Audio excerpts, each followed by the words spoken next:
There was no compulsion to become Muslim. Guys, there was no compulsion to become Muslim. That's why 99.99999999999% of 100% of the Arab countries just so happen to have Muslim people in it. But then as they kept conquering, they kept running into other religions, and they just kept extending it. So the Zoroastrians, okay, yeah, why not? Oh, the Zoroastrian, okay, why not? Right? That's why there's so many Zoroastrians around today, right? Centuries later, by the time they're in India proper, they're like, yeah, Hindus too. Yeah, Hindus too. That's why Pakistan is so Hindu today, right? Just come on, yeah, come on through. It's all good. We're gonna make this work. It's all good. We're gonna make this work. But the British ripped apart India. Because I just said Pakistan, for those of you who don't know, the British cruelly and sadistically cut Pakistan out of it. The Mughals come along. The British ripped apart the British. Ripped apart the British. Ripped apart the Mughals. Come along. The Arab Empire in 7-Eleven was probably about 5-10% Buddhist,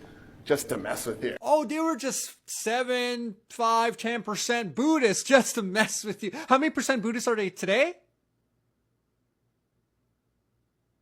So they don't even catch their breath. They conquer the Arabian Peninsula, put it under a single state, and then they just go. They just keep going. They just go. They keep going. The British Empire ripped apart India. Ripped it. So cruelly and sadistically ripped it. They just kept going. The Arabs, on the other hand, were humble about this. Oh, they were humbly conquering, guys. My point was Islam absolutely was spread by the sword, and this professor is downplaying that, especially in relation to the British Empire. He's saying that the multi-ethnic, multicultural empire of the Arabs is somehow different from the multi-ethnic and multicultural empire of the British. That one form of imperial subjugation is humble and the other is cruel and sadistic. In terms of the Arab conquest, you cannot create an empire that spans from the Atlantic Ocean to the Himalaya mountains and encompasses 1/3 of the human race and do that without violence. Violence is inherent in the conquest and subjugation of lesser kingdoms under an imperial authority. But if you don't believe me that Islam spread by the sword, let's go over some of the history.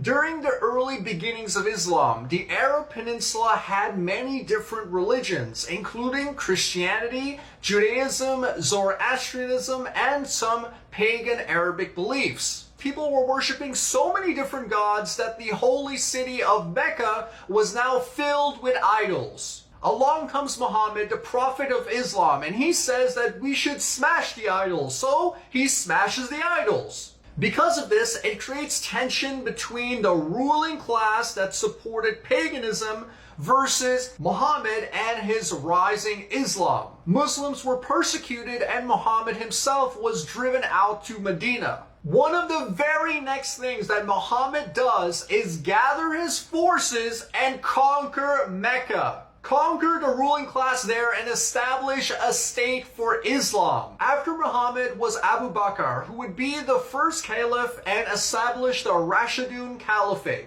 One of the first things that he did was bring the Arab Peninsula under Muslim rule by going out into the remote parts of the desert and conquering those tribes who were opposing them. The pagan tribes, they went out and conquered them. They had this guy who's actually a famous general in the Arab world and really in world history. He's a famous general, Khalid bin al-Walid. This guy was not just any ordinary general. One of the battles he fought, the Battle of Busaka, 6,000 versus 35,000, this guy actually won. He was so famous and well regarded, he was actually called the Sword of Allah. Islam didn't spread by the sword, but they had a guy literally called the Sword of Allah, who is responsible for Islamizing the Arab Peninsula and launching wars against the Byzantines and the Sassanids. Muhammad and Abu Bakr did many things, and they were many things, but one of the things they were was generals. When Muhammad smashed the idols, or in other terms, desecrated the holy sites of other religions, that was not a democratic move. That was a by the sword move. Let me show you something real quick.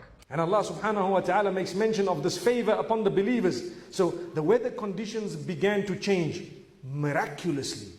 There was only a trench between the Muslimin and the kuffar. And on that side, it was cold wind, and then it started to rain, and there was quite a lot of chaos. And on this side, there was absolutely nothing. Subhanallah. This was another miracle, mu'jiza of Nabi sallallahu alayhi wasallam. One of the miracles of nubuwah Allah had granted to Rasulullah sallallahu alayhi wasallam. Allah Himself had a hand in these victories against insurmountable odds. Muhammad was under divine protection and divine guidance. It's not just that Islam happened to be the religion of this empire that was forming. It was an empire literally built on Islam, guided by the God of Islam. That's the early expansion of Islam, but let's also touch on their expansion into Persia, Syria, and North Africa. I'm going to use this video by a Muslim scholar to demonstrate my point. The first thing you do is call them to Islam. If they refuse, then tell them Allah obliged upon you to pay taxation. In return, when enemy comes and attack your country, you don't fight. We Muslims protect you. But the ruling is for Sharia.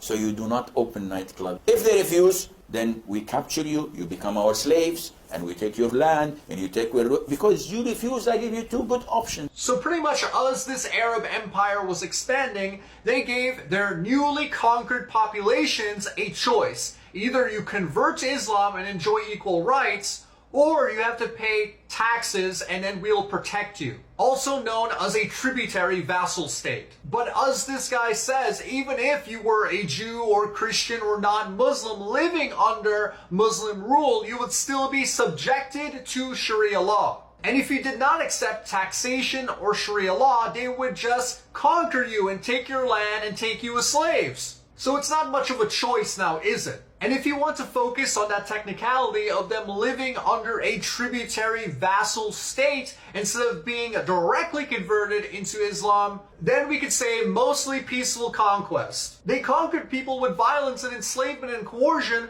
but it was mostly peaceful. Now, what about the spread of Islam in Indonesia? Some would have you believe that Islam spread throughout Indonesia by trade. Now let me tell you, Islam did come to Indonesia by trade. But the Sultanate of Malacca was not established through hugs and kisses. The Sultan of Malacca didn't conquer his enemies with hugs and kisses. Their empire didn't expand with hugs and kisses. Yes, Islam may have come through traders and through rich merchants marrying into royal families, but it didn't spread to every man, woman, and child, to millions upon millions of people peacefully. That simply does not and cannot happen. Some method of coercion, like unfair taxation and other forms of financial and social pressures, force those people, as well as through conquest, to convert to Islam. Now, in the most recent cases of Islam spreading through the sword, if we look at Afghanistan,